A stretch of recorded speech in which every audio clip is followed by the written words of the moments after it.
तो अब हम इस वीडियो में अपने नेक्स्ट आगे के पॉइंट्स को डिस्कस करते हैं। अब वल्केनो इज़ अ वेंट, जैसा कि हम लोगों ने प्रीवियस वीडियो में अपने एंडोजेनिक और एक्सोजेनिक के बारे में पढ़ा और सडन मूवमेंट से अर्थक्वेक और जो हमारा वॉल्केनो से मास डिस्ट्रक्शन होता है उसके बारे में देखा। अब बात करते हैं यहाँ वॉल्केनो की। A volcano is a vent opening in the earth crust through which molten material erupt suddenly. Volcano क्या है? एक वेंट ओपनिंग होता है, ठीक है, मीन्स कि बाहर निकलने देता है हमारी अर्थ की क्रस्ट पर, थ्रू विच मोल्टन मटेरियल, हमारी अर्थ की क्रस्ट के थ्रू, जिसमें मोल्टन का जो मटेरियल होता है, मीन्स कि जो भी लावा होता है वो फटता है, ठीक है, वो मटेरियल फटता है अचानक से सडनली। और जो हमारा अचानक जब वो फटता है अर्थ के क्रस्ट से तो क्या होता है, ये गैस, ऐश, लावा वगैरह ये सब जो है बाहर निकलते हैं, ठीक है। अब देखो आप, ये endo means inside, exo means outside, genic means origin, means कि इनसाइड जो ओरिजिन होता है, इनसाइड मतलब अंदर से जो बनता है, ओरिजिन होता है, पैदा होता है, उसको हम एंडोजेनिक कहते हैं। जो आउटसाइड से ओरिजिन होता है या पैदा होता है उसको हम क्या कहते हैं, एक्सोजेनिक कहते हैं, ठीक है। अब आप इस डायग्राम में देखो, जहाँ पे एक वॉल्केनो को डिस्क्राइब कर दिया गया है 3.2 में। यहाँ पे आपको देखने को मिलेगा ये हमारी मेंटल है, ठीक है, मीन्स कि हमारी जो परतें होती हैं वो है। देन ये हमारी क्रस्ट है, अर्थ की सतह जिसको कहते हैं, और ये है हमारा मैग्मा चैम्बर। ये जो हमारा पर्टिकुलर एरिया, ये हमारा क्या है, मैग्मा चैम्बर, जहाँ पे हमारा मैग्मा लावा जो है वो इकट्ठा होता है, ठीक है। और ये हमारा जो ये पतली सी लेयर आपको दिख रही है वो हमारा क्या है, लावा का ट्यूब है, ठीक है। जो जैसे पाइप आप देखो जिससे पानी सप्लाई होता है, उसी तरीके से ये लावा का ट्यूब है। और ये जो है पूरा हमारा एक वॉल्केनो टाइप का, एक ज्वालामुखी माउंटेन टाइप का, पूरा इसको ऐसे घेरा हुआ रहता है और इसके अंदर ही हमारा लावा जो है वो गर्म होता रहता है, हीट और उसमें प्रेशर बनते रहते हैं। देन ये क्या है, वेंट। ये क्या है, वेंट, जो हमारे लावा को बाहर निकलने देने के लिए होता है। ये हमारा होता है क्रैटर, जहाँ से ये फटता है, गड्ढा होता है जो एक जैसे आप माउंटेन में देखो या ज़मीनों में देखो, बीच में कहीं कहीं होल दिया रहता है, तो वो क्रैटर होता है, गड्ढा होता है, जहाँ से ये सारे एशेज और गैसेस वगैरह निकलते हैं। मीन्स कि जो भी अंदर गैस है, वायु है, जो ऐश है, राख है, ये सब यहाँ से फट के बाहर निकलता है। साथ ही साथ ये क्या है, वेंट है।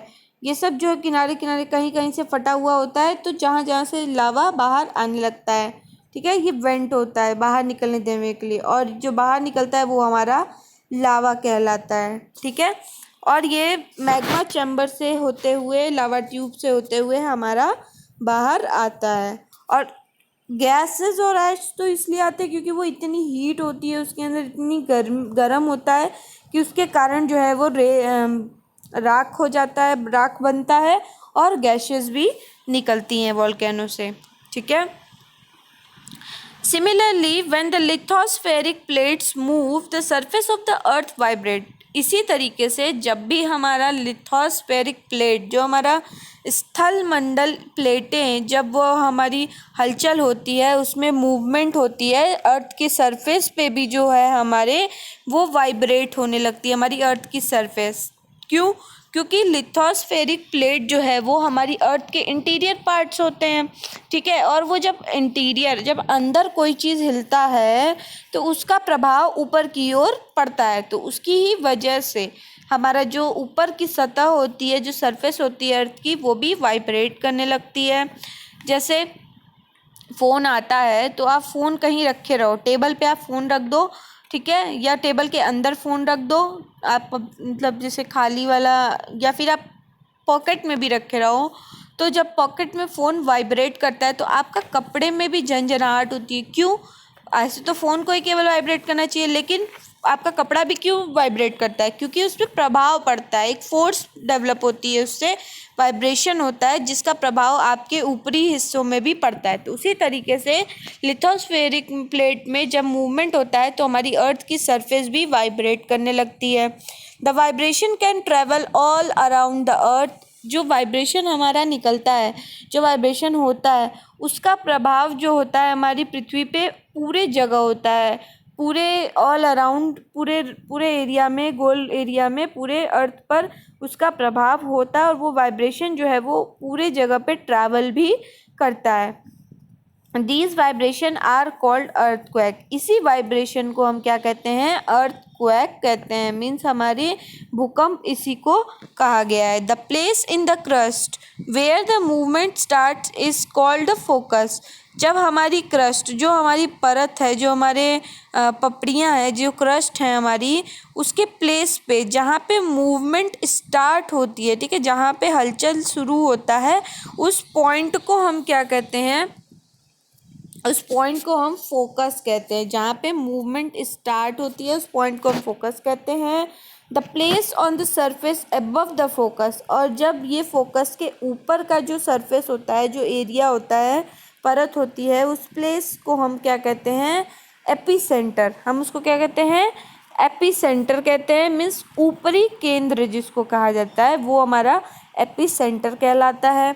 Vibration travel outward from the epicentre as a wave. उस एपी सेंटर से जो वेव्स होती हैं, मीन्स वाइब्रेशन की जो लहर होगी, वेव्स होंगी, वो क्या करेंगी? बाहर की ओर, आउटवर्ड के साइड में ट्रैवल करती हैं, ठीक है, बाहर की ओर वो ट्रैवल करने लगती हैं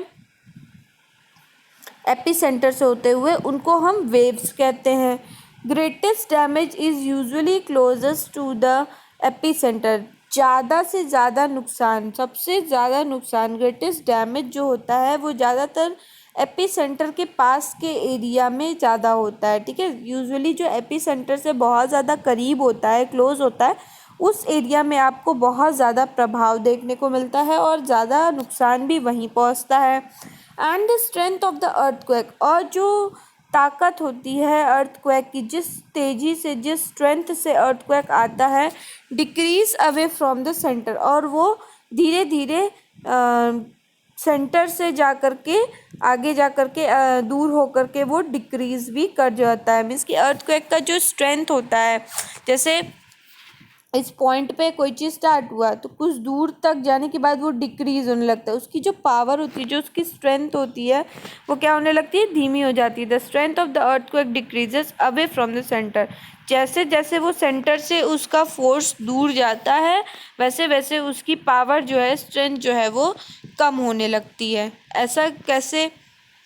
आप अगर अपने घर में कोई चीज़ कर रहे हो, शुरू शुरू में आप बहुत जोश में रहते हो करने के लिए, ठीक है, लेकिन जैसे जैसे उस काम को आप करते हो, आगे बढ़ते हो, वैसे वैसे आपके अंदर थकावट आने लगती है और वो जिस फोर्स से आपने स्टार्ट किया था वो फोर्स आपका लास्ट में आते आते ख़त्म हो जाता है। तो वही बात ये कह रहा है कि जिस तेज़ी से एक अर्थक्वेक का मूवमेंट स्टार्ट होता है सेंटर से, उस सेंटर से दूर जाते जाते जाते जाते उस स्ट्रेंथ जो होती है, जो पावर होती है उस भूकंप की, वो कम हो जाती है।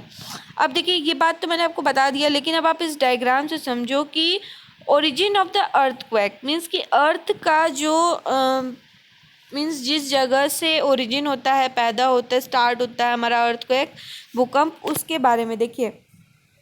पहला, फोकस, जहाँ से हमारा बेसिकली अर्थक्वेक आता है, स्टार्ट होता है, वो हमारा पॉइंट फोकस कहलाता है और ये हमारा पॉइंट है focus. This is where the earthquake occur. ये वो है जहाँ पे हमारा अर्थक्वेक जो होता है, भूकंप जो होता है, वो बनता है, अकर होता है। It is a origin of seismic energy.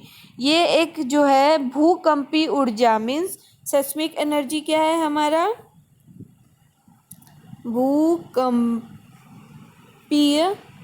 भूकंपीय ऊर्जा जिसको कहते हैं, ये उसका ओरिजिन होता है। मीन्स कि यहाँ से एक सेस्मिक एनर्जी पैदा होती है जिसकी वजह से अर्थक्वेक होता है, ठीक है। देन आता है हमारा, ये जब अर्थक्वेक यहाँ पैदा होता है तो फिर क्या होता है? ये ट्रैवल करता है ठीक है। ये वेव्स में क्या करता है, ट्रैवल करता है और कहाँ आता है, एपी सेंटर में। इस पॉइंट पे आता है जो हमारा एपी सेंटर कहलाता है, मीन्स ऊपरी केंद्र कहलाता है। क्या कहलाता है, ऊपरी केंद्र कहलाता है। ठीक है, एपी सेंटर हमारा ऊपरी केंद्र कहलाता है, यहाँ आता है। फिर जो वेव होती है, जो भी हमारी वाइब्रेशन होती है, वो यहाँ से धीरे धीरे ऐसे करके ट्रैवल करती है ऑल अराउंड एरिया में। ठीक है, और ये जो होता है हमारा, ये जो खाली स्थान होता है, ये पूरा जो प्लेस होता है पूरे ऑल अराउंड एरिया में, ये हमारा कहलाता है प्लेट की बाउंड्री। जो हमारी प्लेट होती है, हर परत होती है, उसकी जो किनारा होता है, बाउंड्री, वो हमारा ये होता है। देन आता है, ये हमारा हो गया प्लेट की बाउंड्री हो गई ये पूरी। उसके बाद आता है seismic wave radiate out in all direction. जो भूकंपीय तरंगे हैं, जो हमारी भूकंप का जो एक वेव है, तरंग है, मीन्स जो ऊर्जा है, वो फैल जाती है, विकीर्ण हो जाती है, बाहर निकल जाती है हर डायरेक्शंस में। जैसे आप देखो ये किस तरीके से यहाँ इधर जा रही है, ये इधर आ रही है, मीन्स ऑल अराउंड पूरे एरिया में ये मूव करने लगती है धीरे धीरे धीरे धीरे।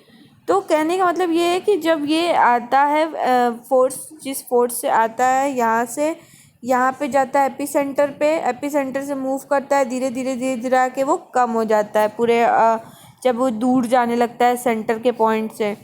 ठीक है, तो इस तरीके से हमारा अर्थक्वेक का ओरिजिन होता है। इस तरीके से हमारा एक अर्थक्वेक आता है या स्टार्ट होता है, आप कह सकते हो। ठीक है,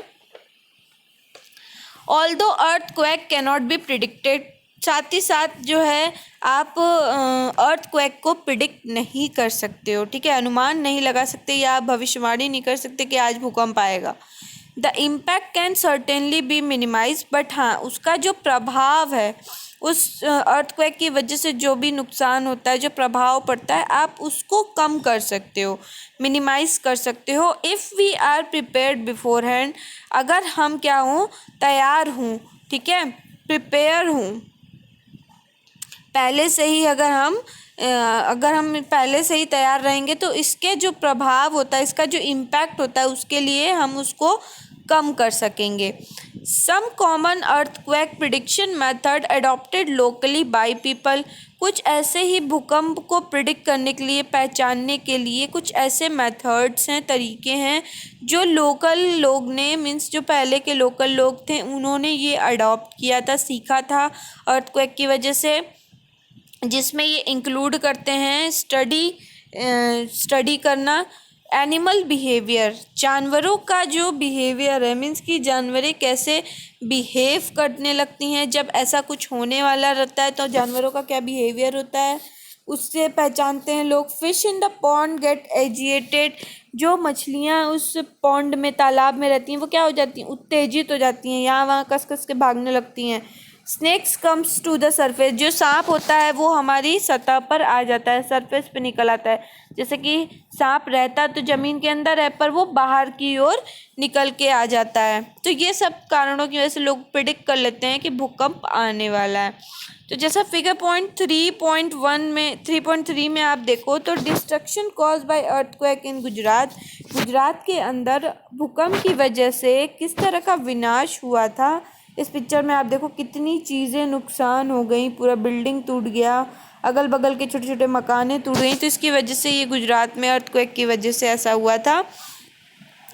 तो अर्थक्वेक पे एक केस स्टडी है, अर्थक्वेक हिट्स भुज, जो हमारी भूकंप ने भुज को नुकसान पहुंचाया था, उसके बारे में। पहला है a massive earthquake measuring 6.9 on Richter scale hit Bhuj town 26 जनवरी 2001। एक बड़े पैमाने पे जो भूकंप आई थी उसको मेज़र किया गया था रिक्टर स्केल पे, मीन्स रिक्टर पैमाना जो था, स्केल जो था, उस पे इसको मेज़र किया गया था, नापा गया था। जो हमारे भुज के जो शहर थी, टाउन थी, उसको इसने प्रभाव डाला था अर्थक्वेक ने। इस पे 26 जनवरी 2001 पे उसकी गति जो थी, भूकंप की जो गति थी, वो 6.9 नापा गया था। स्कूल वर्स्ट अफेक्टेड, इसके कारण क्या हुआ था कि जो स्कूल्स थे वो काफ़ी ज़्यादा बुरी तरीके से उन पे प्रभाव पड़ा था। एटलीस्ट 971 स्टूडेंट और 31 चिल्ड्रेन आर फियर्ड। 971 स्टूडेंट और 31 चिल्ड्रेंस जो थे, अरे हाँ, टीचर्स जो थी वो क्या थी, डरी हुई थी to have a loss their life, ताकि मतलब इस बात से डरी हुई थी कि उनको अपनी ज़िंदगी खो देंगे following the collapse of a school building, क्योंकि जो स्कूल की बिल्डिंग थी वो गिर गई थी। इसकी वजह से उनको डर था कि वो अपनी ज़िंदगी खो देंगे। भुज रिलीफ एफर्ट ब्लाइडेड, जो भुज ने मीन्स एक रिलीफ के लिए जो एफर्ट लगाया, उस चीज़ से निकलने के लिए जो एफर्ट लगाया, ठीक है, अभिशवत किया, ब्लाइट किया, वो क्या था, 3 days after the quake, means कि भूकंप के 3 दिन बाद concern rose about food and blanket, चिंता जागने लगी खाने को लेकर के और ब्लैंकेट को लेकर के, मीन्स कि चादर वगैरह को लेकर के, एंड मेडिकल सप्लाईज, साथ ही साथ जो medical supplies not reaching everyone, जो हर किसी तक नहीं पहुंच रही थी, उससे रिलेटेड प्रॉब्लम्स उठने लगी। चौथा था हमारा डिस्ट्रक्शन ऑफ भुज, मीन्स भुज में कैसा विनाश हुआ। Phone lines, water pipeline, power station, transmission lines were knocked out, जो भी पानी का लाइन, फ़ोन का लाइन, ये सब जितना था, ठीक है, पावर स्टेशन, बिजली का, ये सारा जो था वो नॉकड आउट हो गया था, मीन्स पूरी तरीके से नष्ट हो गया था, ठीक है। देन क्या था, फायर इन द सिटी, पांचवा था हमारा, आग लग गई थी सिटी में, शहरों में। 100 of fire started as a charcoal cooker overturn, जो कई सौ जो हमारी फायर थी, आगे थी, वो भभकने लगी, एक चारकोल की वजह से स्टार्ट की हुई, और कुकर टर्न ओवर, और वहाँ पे वो एकदम फटने के प्रकार पे आ गई थी, ठीक है, पक जाए जैसे कोई सिटी एकदम जल के भभस जाए, वैसा हो गया था। एमरजेंसी डिक्लेयर्ड इन अर्थक्वेक जोन, उस पर्टिकुलर क्वेक जोन में जहाँ पे इसका प्रभाव आया था, जहाँ भूकंप आया था, वहाँ पे एमरजेंसी डिक्लेयर कर दी गई। The president declare a state of emergency, president ने क्या किया, वहाँ पे स्टेट ऑफ इमरजेंसी डिक्लेयर कर दिया। CM appeal to the centre, CM ने क्या किया, सेंटर पे अपील किया। Gujarat appeal for financial help, Gujarat ने अपील किया कि उसको फाइनेंशियली हेल्प किया जाए। The chief minister of Gujarat has launch an appeal, Gujarat के चीफ मिनिस्टर जो थे, सीएम जो थे, उन्होंने ये लॉन्च किया एक अपील को, for the centre to deal with the disaster, centre को एक अपील डाली ताकि वो डील कर सके इस तरह के डिज़ास्टर से, विनाश से। तो ये हमारा एक केस स्टडी था जो अर्थक्वेक पे बना था कि 2001 में 26 जनवरी को जो हमारे अर्थक्वेक की वजह से जो प्रभाव पड़ा था हमारे भुज वाले टाउन पे, शहर में, उस पर क्या चीज़ें हुई, कैसे लोग उससे लड़े, कौन लोग डर रहे थे, किस तरीके से उस पर्टिकुलर एरिया में इमरजेंसी डिक्लेयर कर दी गई, किस तरीके से लोगों ने सीएम ने अपील किया, साथ साथ प्रेसिडेंट वगैरह ने इस चीज़ के लिए थोड़ा एक्शन लिया, ठीक है। अर्थक्वेक प्रिपेयर्डनेस, अब यहाँ पे बात कर रहा है कि अर्थक्वेक से बचने के लिए आप क्या चीज़ें प्रिपेयर कर सकते हो, ठीक है। अर्थक्वेक से बचने के लिए where to take a shelter during an earthquake, आप कहाँ पे अपने आप को छुपाओ या आप कहाँ पे शेल्टर लो, ठीक है, आसरा लो जब हमारा अर्थक्वेक आता है। सेफ स्पॉट होना चाहिए। अंडर अ किचन काउंटर, आप काउंटर, किचन के अंदर जो काउंटर बने होते हैं उसके अंदर जाओ, टेबल के नीचे जाओ, डेस्क के नीचे जाओ। अगेंस्ट, इनसाइड, कॉर्नर और वॉल, जो हमारे कॉर्नर, कोने और दीवालों से दूर हो, अगेंस्ट हो। स्टे अवे फ्रॉम, दूर रहो, किन चीज़ों से दूर रहना है, फायर के प्लेसेस पे जहाँ आग लग सकती है। एरिया अराउंड चिमनी वगैरह के आसपास का जो एरिया है वहाँ से दूर रहिए। Window that shutter including mirror, उन खिड़कियों से दूर रहिए जिसके अंदर कांच लगे हुए हैं। पिक्चर्स के फ्रेम से दूर रहिए, ये सब जगह से आप दूर रहिए क्योंकि अर्थक्वेक में वाइब्रेशन होता है। और वॉल है, फोटो फ्रेम है, दीवार है, ठीक है, ये सब क्या है, गिरने का डर होता है। बी प्रिपेयर्ड रहिए। किस चीज़ से? Spread awareness among your friends, आप जागरूकता फैलाइए अपने दोस्तों के बीच में, फैमिली मेम्बर्स में, ताकि वो फेस कर सके किसी इसी तरीके के डिज़ास्टर्स को, विनाश को, आपदा को काफ़ी कॉन्फिडेंटली। ठीक है, अब देखिए यहाँ पे बोल रहा है an earthquake is a measure with a machine called seismograph. जो हमारा भूकंप होता है उसको नापा जाता है, मेज़र किया जाता है एक मशीन से जिसका नाम है सिस्मोग्राफ, भूकंप सूचक यंत्र जिसको कहते हैं। ठीक है, the magnitude of the earthquake means कि जो हमारे भूकंप का जो मैग्नीट्यूड होता है उसको मेज़र किया जाता है रिचर स्केल पे। ठीक है, अब ये रिचर स्केल क्या है? हमारा जो हमारा रिक्टर पैमाना जिसको कहा जाता है वो हमारा रिचर स्केल कहलाता है। ये रिचर स्केल एक लॉगरिथम स्केल होता है जिसमें 1 से 10 संख्या होती है जिसको यूज़ किया जाता है हमारी एनर्जी को, पावर को इंडिकेट करने के लिए, एक्सप्रेस करने के लिए, जो उस भूकंप के द्वारा रिलीज्ड होती है। ठीक है, निकलती है। जैसे अर्थक्वेक आया, अर्थक्वेक का जो स्ट्रेंथ होगा, जो पावर होगा, एनर्जी होगा, उसको नापने के लिए इस स्केल का यूज़ किया जाता है जिसमें 1 से 10 की गिनती होती है। एन अर्थक्वेक ऑफ 2.0 और less can be felt only a little. अगर कोई भूकंप आया जिसका पावर एनर्जी जो होगा वो 2.0 या उससे कम होता है तो वो बहुत छोटा मोटा हल्का सा मूवमेंट लाता है, लिटिल नुकसान उसकी वजह से होता है। ठीक है, आपको हल्का सा एहसास होगा उस भूकंप का। An earthquake over 5.0 can cause a damage from things falling. अगर 5.0 है अर्थक्वेक, ठीक है, भूकंप का जो प्रभाव है उसकी गति जो है वो 5.0 है, तो क्या होगा? उसकी वजह से काफ़ी कुछ डैमेज हो जाएगा। ठीक है, और सामान जो है वो काफ़ी कुछ गिर जाएंगे। A 6.0 और higher magnitude is consider very strong. अगर 6.0 आता है तो ये हायर मैग्नीट्यूड कंसीडर किया जाता है, मीन्स कि सबसे तेज या बहुत ज़्यादा प्रभाव या एनर्जी मानी जाती है, बहुत स्ट्रॉन्ग माना जाता है। And 7.0 is a classified as a major earthquake. अगर 7.0 आता है तो इसको एक मेजर भूकंप माना जाता है, मीन्स कि बहुत ज़्यादा प्रभावशाली भूकंप माना जाता है। अब इस पिक्चर के अंदर आप अगर देख रहे हो तो ये हमारा इस तरह का कुछ मशीन होता है जिसको हम सिस्मोग्राफ कहते हैं। यही हमारी हेल्प करता है भूकंप को नापने में। ठीक है, तो इस वीडियो के लिए इतना ही। अगर आपको इस वीडियो से रिलेटेड कोई भी क्वेरीज होगी तो आप कमेंट सेक्शन में कमेंट करके पूछ सकते हैं। हम नेक्स्ट वीडियो के अंदर अपने नेक्स्ट टॉपिक को स्टार्ट करेंगे। Thank you so much.